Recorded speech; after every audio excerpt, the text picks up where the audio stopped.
બીજી 5 સીટો પર મહિલાઓએ ધક્કો મારવાનો છે। જો આ મહિલા મારી બહેનો મારી દીકરીઓ જો આગળ આવી જાય તો એ બીજી 5 સીટો જીતી જશે અને 60 સીટો પર મને જીત મળશે। એટલે 70 માંથી 60 સીટ પોતે એકલા લઈ જશે એ પ્રકારની વાતો એમણે આ ખાયાલી પુલાવ હતા કે શું? એક્ઝેક્ટ જે રીતે આપણે મહારાષ્ટ્રની અંદર લાડલી બહેના યોજનાની અંદર જે કામ કરી ગયું હતું એ જ ફેક્ટર ને એ જ રીતે જે રીતે દિલ્હીની વાતચીત કરવા આપણે રોકીશ એ મુદ્દે આપણે વાતચીત કરીશું। बीजेपी ત્યારે 42 सीटों पर आगळ दिखाई रही। 41 सीट पर अत्यारे दिल्ली से हमारे सहयोगी अनूप हमारे साथ जुड़ चुके हैं। जी बताएं क्या अपडेट अभी मिल पा रहा है, कौन जीत पा रहा है? अभी तो रुझान है 41 सीट पर बीजेपी आगे चल रही है।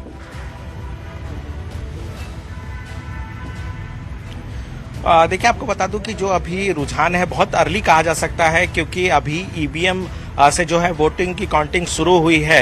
लेकिन सबसे बड़ी बात बता दूं कि जो नई दिल्ली सीट है जो सबसे हॉट सीट कहा जा सकता है जिसमें अरविंद केजरीवाल, परवेश वर्मा और संदीप दीक्षित खड़े हैं, वहां पर बीजेपी लीड ले रही है। बहुत ही छोटा कह सकते हैं कि असेंबली सीट है, बहुत ज्यादा वोटर नहीं है और वहां पर अर्ली अगर लीड अगर बीजेपी को मिला है तो ये बहुत बड़ी बात कही जा सकती है। दूसरी तरफ से कालका जी में भी बीजेपी जहां जो अभी मौजूदा सीएम है आतिशी मरलेना और रमेश बिधूड़ी वहां से खड़े हैं, वहां पर भी बीजेपी के रमेश बिधूड़ी आगे चल रहे हैं। तो कुल मिला के कह सकते हैं कि जो ट्रेंड दिख रहा है उसके मुताबिक ये कहा जा सकता है कि जो 27 साल का बीजेपी का वनवास है वो लगता है कि खत्म हो सकता है क्योंकि बीजेपी इस चुनाव में एक तरह से अप्रत्याशित बढ़त बना करके रखी हुई है। लेकिन अब इंतजार करना होगा चूंकि बहुत ज्यादा वक्त नहीं हुआ है। ईवीएम से जो मैजिक फिगर है वो तो रुझान में बीजेपी पार कर चुकी है। तस्वीरें जो है वो 36 से 41 तक पहुंच चुकी है तो मैजिक फिगर तो रुझान में पार हो गया है। यहां से बीजेपी आश्वस्त होती नजर आएगी कि हाँ जीत हमारी और होगी।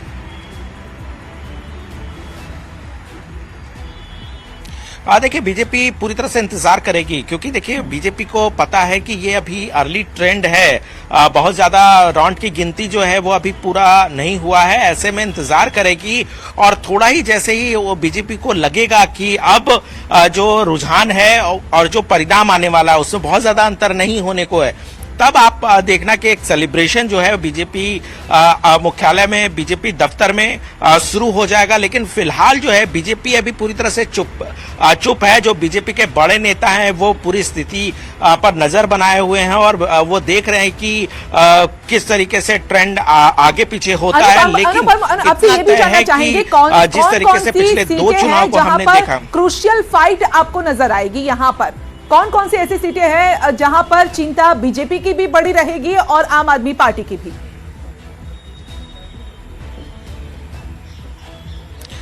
देखिए आपको बता दूं कि 3 हॉट सीट हैं जिस पर बीजेपी की पूरी तरह से नजर है और न केवल बीजेपी की बल्कि आम आदमी पार्टी और एक सीट पर कांग्रेस की भी नजर है। उसको हॉट सीट कह सकते हैं जिसमें एक नई दिल्ली की सीट है, इसके अलावा जंगपुरा की सीट है, इसके अलावा कालका जी की सीट है। अगर हम नई दिल्ली की सीट की बात करें तो इसमें अरविंद केजरीवाल जो कि आम आदमी पार्टी के सबसे बड़े नेता हैं, पूर्व मुख्यमंत्री हैं और कह सकते हैं कि सबसे बड़ा फेस के तौर पर आप देख सकते हैं। वहां पर सबकी नजरें टिकी होगी क्योंकि उनके सामने अरविंद केजरीवाल के सामने परवेश वर्मा है जो पूर्व मुख्यमंत्री साहिब सिंह वर्मा के पुत्र हैं और वो इस चुनाव में खड़े हैं, पहले सांसद हुआ करते थे और उसी सीट से संदीप दीक्षित हैं, शीला दीक्षित के बेटे हैं। और आपको पता होगा कि शीला दीक्षित लंबे वक्त तक दिल्ली की मुख्यमंत्री रही हैं, तो बहुत ही इंटरेस्टिंग आपको यहाँ पर मुकाबला देखने को मिल सकता है। दूसरी तरफ अगर हम सिर्फ कालका जी की बात करें तो वहां मौजूदा जो सीएम है आतिशी मरलेना, उनके सामने रमेश बिधूड़ी जो बीजेपी के कैंडिडेट हैं वो है और सीधा मुकाबला वहां पर आपको देखने को मिल सकता है। सबकी नजरें न केवल दिल्ली बल्कि पूरे देश की निगाहें इन सीट पर लगी हुई है क्योंकि रमेश बिधूड़ी वहां से सांसद रहे हैं और बड़ी लोकप्रिय वहां माने जाते हैं। तो ये तमाम चीजें हैं जिस पर नजरें हैं। हालांकि देखिए जो अभी ट्रेंड है वो बहुत अर्ली कहा जा सकता है। धीरे धीरे जैसे जैसे वोटों की गिनती आगे बढ़ेगी तो रुझान में आपको बहुत अंतर देखने को मिल सकता है। जी जी जी अनु, आप जिस तरह से बता रहे हैं नई दिल्ली हॉट सीट तो है, लेकिन जैसे पूर्व मुख्यमंत्री और क्या ये कहा जाए जिस तरह से आम आदमी पार्टी ने भी कहा था, अरविंद केजरीवाल भी अपना चेहरा आगे लेकर बढ़े हैं कि अगर चुनाव में जीत मिली तो अरविंद केजरीवाल ही वो चेहरा होगा, सीएम चेहरा होगा। तो ये जो हॉट सीट है बीजेपी ने हालांकि पत्ते नहीं खोले हैं, अगर जीत जाते हैं तो कौन सीएम होगा उसको लेकर अभी पत्ते नहीं खोले। तो ये क्या अभी कहा जाए कि पूर्व सीएम और भावी सीएम के बीच ये लड़ाई हो रही है ये सीट पर?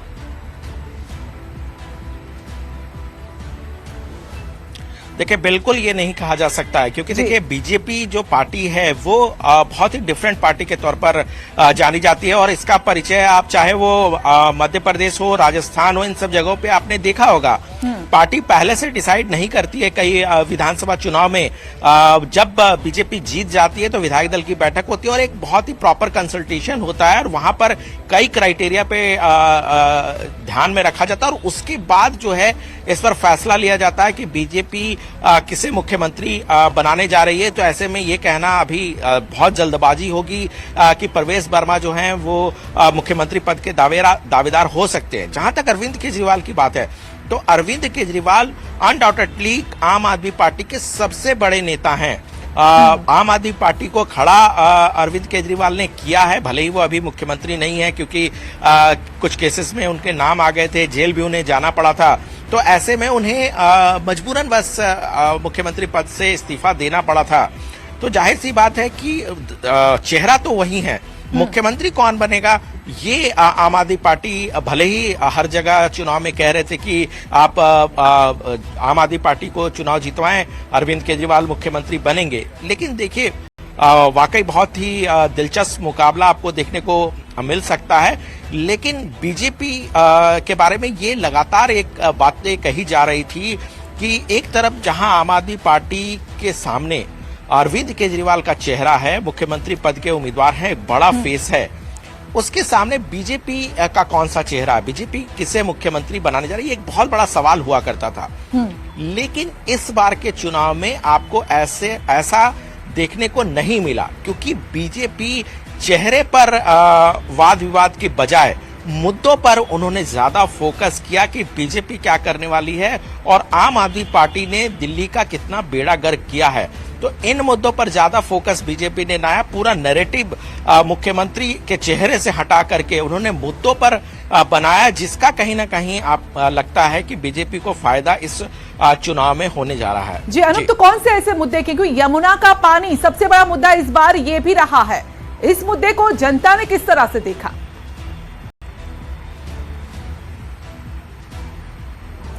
देखिए, यमुना का पानी एक बहुत बड़ा मुद्दा है, क्योंकि जिस तरीके से पूर्वांचली यहाँ पर छठ पर्व करते हैं, इसके अलावा टॉक्सिन जो वाटर है उसका सप्लाई होता है, तो ये एक बड़ा मुद्दा तो बीजेपी ने उठाया ही।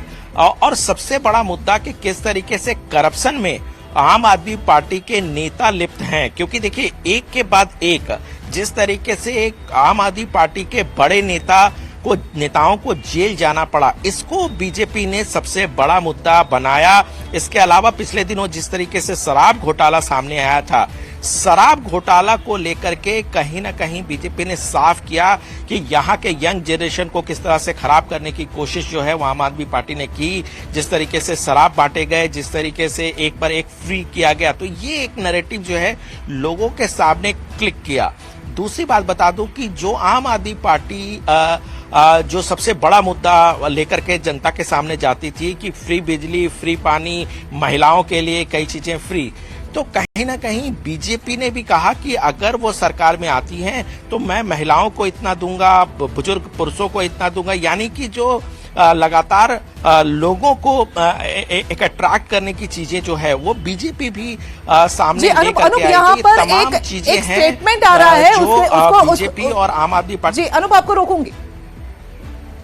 होगी, जो मुझे ऐसा लगता है, निस्संदेह हम दिल्ली में डबल इंजन की सरकार बनाएंगे। सर, जितने बड़े नेता आम आदमी पार्टी के वो चुनाव हारते हुए नजर आ रहे हैं, केजरीवाल भी पीछे हैं, मनीष सिसोदिया भी पीछे हैं, आतिशी भी पीछे हैं। देखिए, हम सुबह से एक बात कह रहे हैं कि हमने दिल्ली का चुनाव दिल्ली के मुद्दों पर लड़ा है। हम अरविंद केजरीवाल से बार बार भ्रष्टाचार की बात पूछते थे, शीश महल की बात पूछते थे, शराब घोटाले की बात पूछते थे, टूटी हुई सड़कों की बात करते थे, सीवेज के ओवरफ्लो की बात करते थे, गंदगी की बात करते थे, गंदे पानी की बात करते थे, लेकिन अरविंद केजरीवाल इन मुद्दों से भागते थे। वो इस चुनाव को लुभाने की और वादों पे, झूठे वादों पे लाने की कोशिश कर रहे थे। दिल्ली की जनता ने दिल्ली के दर्द को समझा है और उस दर्द का जो निवारण है वो भारतीय जनता पार्टी कर सकती है। इस उम्मीद के साथ उन्होंने माननीय प्रधानमंत्री को वोट दिया। सीएम फेस कौन होगा देखिए, हमारे लिए ये विषय गौण है। हम पहले भी कह चुके हैं, भारतीय जनता पार्टी का कार्यकर्ता मुख्यमंत्री बनेगा, केंद्रीय नेतृत्व तय करेगा इसको। इस बार आपको उम्मीद है कि इस बार आपकी सरकार बन जाएगी? बिल्कुल बनेगी। सर आपने कहा તો બીજેપીનું કહેવું છે કે દિલ્હીના દિલમાં દર્દ છે અને આ દર્દ ઉપર મલમ લગાવશે તો બીજેપી લગાવશે, એ રીતે કંઈક અહીંયા વાત કરવામાં આવી રહી છે. સવાલ એ છે કે આ દર્દનો મલમ બીજેપી પાસે કઈ રીતે છે? વિકાસની વાત જે કરવામાં આવી રહી છે તેને લઈને અમારા સહયોગી વિભુ પણ આપણી સાથે જોડાઈ ગયા છે. ભલે દિલ્હીમાં ઇલેક્શન હોય, પરંતુ ગુજરાતના કાર્યાલય પર કઈ હલચલ છે આમ આદમી પાર્ટીના કાર્યાલય પર તે જણાવશે વિભુ.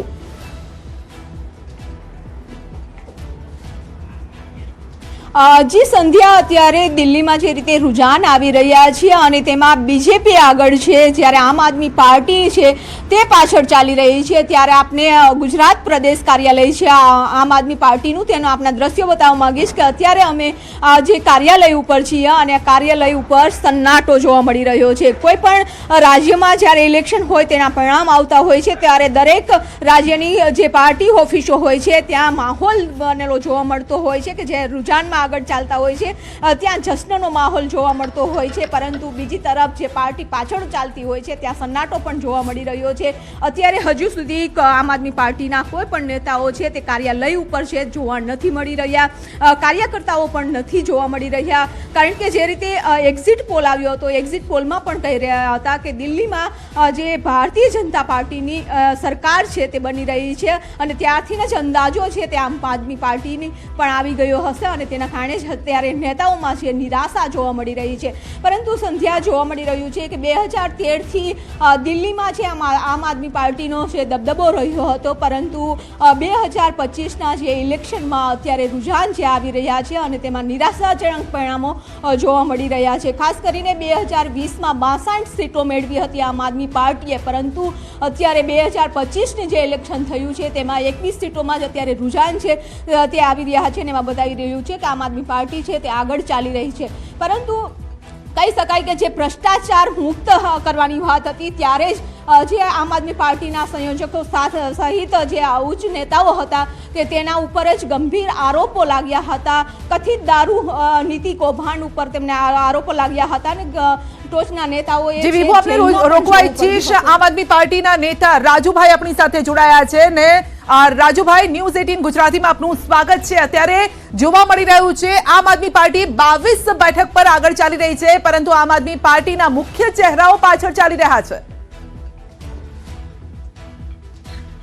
જી સંધ્યાબેન, એક તો હજુ ચૂંટણીના જે પ્રથમ તબક્કાના રુઝાન છે એ આપણી સામે આવી રહ્યા છે.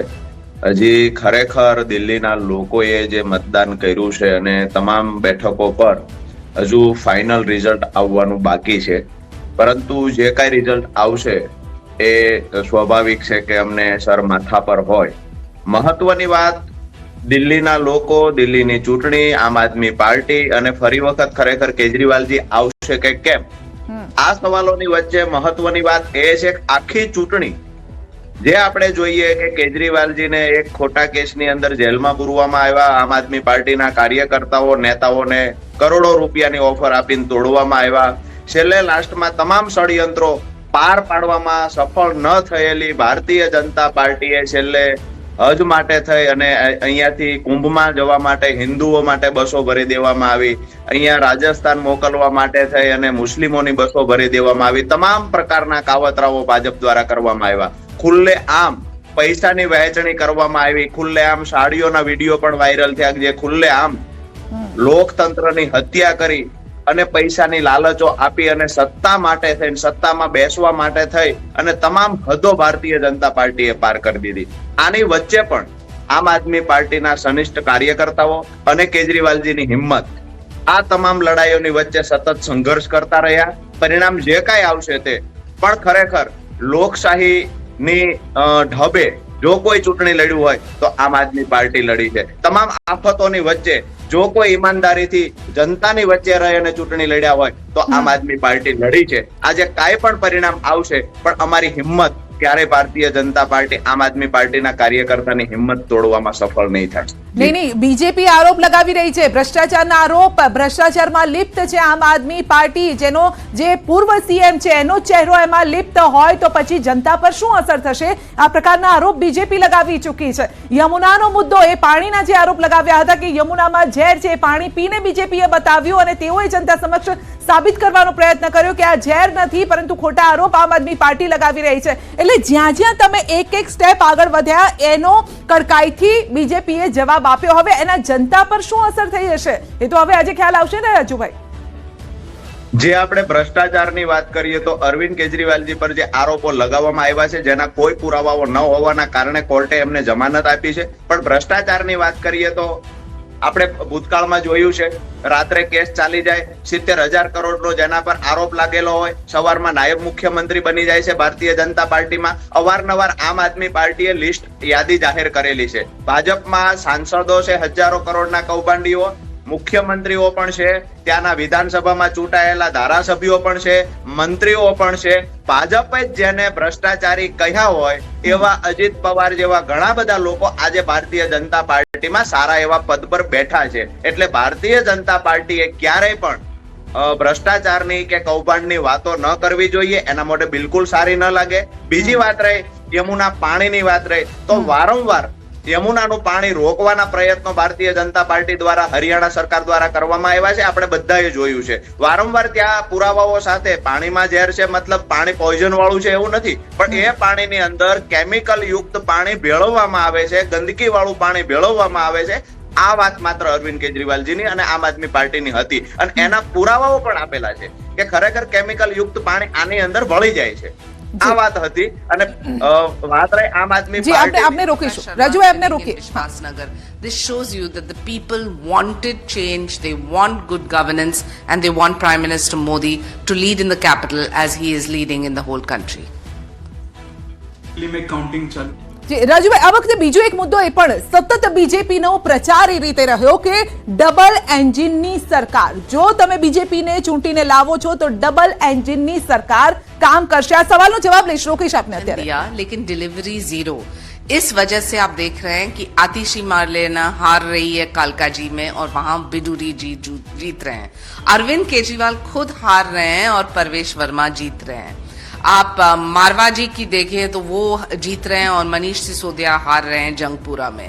इतने डिफिकल्ट सीट्स पे भी आप देखेंगे जैसे बिजवासन में कैलाश गहलोत जीत रहे हैं, कारवाल नगर में कपिल मिश्रा जीत रहे हैं, विश्वास नगर में आप देखें तो ओम प्रकाश शर्मा जीत रहे हैं. और जो आतिशी मारलेना, केजरीवाल और मनीष सिसोदिया तीनों हार रहे हैं, तो कहीं ना कहीं जनता ने भी तो तय किया है कि वो परिवर्तन चाहते हैं, वो मोदी जी चाहते हैं और नेशनल कैपिटल में वो प्रगति चाहते हैं. तो ये एक वोट प्रगति के लिए है 27 साल बाद. તો સાઈના એનસી જેવું કહી રહ્યા છે કે અરવિંદ અને એ આંકડામાં બતાવી રહ્યા છે રાજુભાઈ કે અરવિંદ કેજરીવાલ પાછળ ચાલી રહ્યા છે, મનીષ સિસોદિયા પાછળ ચાલી રહ્યા છે, આતિશી પાછળ ચાલી રહ્યા છે. આ મુખ્ય તમારા જે ત્રણ ચહેરા છે એ જો પાછળ ચાલી રહ્યા હોય તો પછી માની લો કે આ સીટ કદાચ જીત સુધી તમે પહોંચી પણ ગયા તો આ દિલ્હી મોડલનો તો ફિયાસ્કો થઈ ગયો ગણાય. સંધ્યાબેન, પરિણામ જ્યારે પણ આવશે, મેં પહેલા પણ કહ્યું, જે પણ પરિણામ આવશે એ અમે સ્વીકારવાનું જ રહ્યું અને સર માથા પર છે. જ્યારે પણ દિલ્હીની જનતાએ અમને ખરેખર 3 વખત સરકારમાં બેસાડવા માટે થઈને ચાન્સ આપ્યો છે તો એના અમે આભારી છીએ. અને ફરી વખત પણ જ્યારે પરિણામ જાહેર થશે ત્યારે અમને હજુ વિશ્વાસ છે દિલ્હીની જનતા પર કે ખરેખર આ વખતે પણ બહુમતી અમને આપશે. મહત્વની વાત જે આપે હમણાં થોડા સમય પહેલા કહી, ડબલ એન્જિનની સરકાર અને દિલ્હીની અંદર ભારતીય જનતા પાર્ટીનો જે ચૂંટણી પ્રચાર છે, તો ડબલ એન્જિનની સરકાર તો ગુજરાતમાં પણ છે. તો ગુજરાતમાં જે દિલ્હીમાં જાહેરાતો થઈ છે, હું એટલું જ કહીશ કે ભારતીય જનતા પાર્ટી પોતાની સત્તા માટે થઈ અને ગમે તે જાહેરાતો કરે છે. જે અરવિંદ કેજરીવાલજીની મફત રેવડીની વાતો ભારતીય જનતા પાર્ટી કરતી, એના નેતાઓ કરતા, આજે દરેક બહેનોને 2500 રૂપિયા આપવાની અને કેજરીવાલજીની જે જાહેરાતો હતી, જે ખરેખર કેજરીવાલજી 10 વર્ષથી દિલ્હીની જનતાને આપી રહ્યા હતા, આ તમામ જાહેરાતોની કોપી કરી અને જે ભારતીય જનતા પાર્ટી પહેલા મફત રેવડીના આક્ષેપો લગાવતી, આ ભારતીય જનતા પાર્ટીએ કેજરીવાલનો જે મેનિફેસ્ટો હતો એની કોપી કરી અને દિલ્હીમાં જાહેરાત કરવી પડી છે. બીજી વાત એ છે કે જે ડબલ એન્જિનની સરકારની વાત છે, ગુજરાતમાં પણ ડબલ એન્જિનની સરકાર છે. ત્યાં સત્તા લાવવા માટે થઈ, મહારાષ્ટ્રમાં પણ સત્તા બચાવવા માટે, મધ્યપ્રદેશમાં સત્તા બચાવવા, રાજસ્થાનમાં સત્તા લાવવા, મહિલાઓ માટે અનેક જાહેરાતો કરી. ગુજરાતમાં 28 વર્ષથી ભારતીય જનતા પાર્ટીનું શાસન છે. ગુજરાતની બહેનોને કેમ 2500 રૂપિયા આપવાની જાહેરાત નથી થતી? ગુજરાતની બહેનો 450 રૂપિયામાં ગેસ સિલિન્ડરની કેમ જાહેરાત નથી થતી? મહત્વની વાત, જોવાની વાત એ છે કે ભારતીય જનતા પાર્ટી આપની પાસે